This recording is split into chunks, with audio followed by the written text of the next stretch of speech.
Week 10, Activity 3, we are going to get personal with this idea of own voice representation. Now, own voice representation is about all aspects of identity representation. So in these graphic novels, it's both how the characters are visualized, the situations they're in, the language they use. All of these are aspects of own voice representation that tie to the artist and creator's own experiences. But we are going to focus specifically on this idea of voice. Have you ever heard someone who doesn't share, say, your regional identity trying to imitate your accent? Could be just a friend who's imitating something that you've said, or perhaps it's a Hollywood star who's playing a character from your region when the actor themselves does not come from there. Go onto YouTube. Find someone who is imitating your accent. For example, here's what I looked up. Irish people trying different American accents. Watch this YouTube video. It's really short. Notice the exaggeration of the accent, the way behavior or characterization is implied just through these kind of one-liner imitations. This is really significant because it demonstrates that even as these actors are only trying to emulate an accent and are very self-conscious of the fact that they can't emulate this accent, they are also caricaturing American identity as a whole.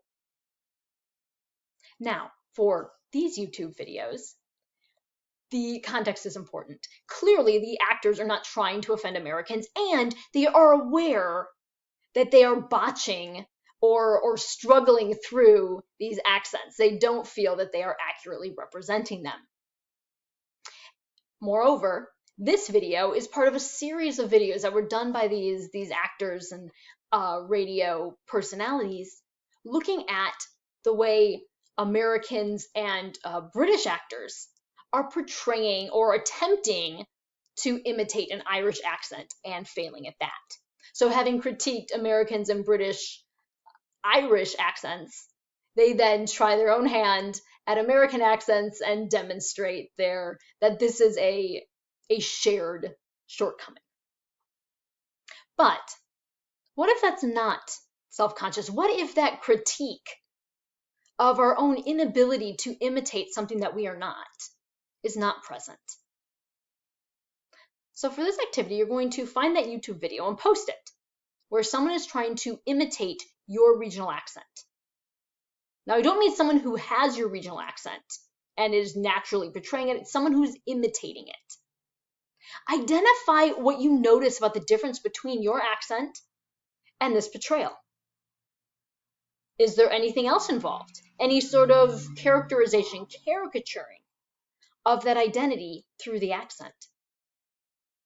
Then use this experience, this later experience, to respond to Austriafo's deeper statements about his own need for own voice representation and how he didn't experience that when he's at Marvel in DC. And finally, move on to Latif's experience.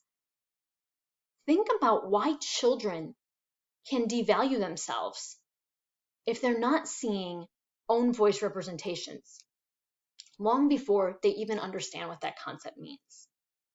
Why do kids need representations of themselves created by people with whom they identify? Think about that, and I look forward to reading your thoughts.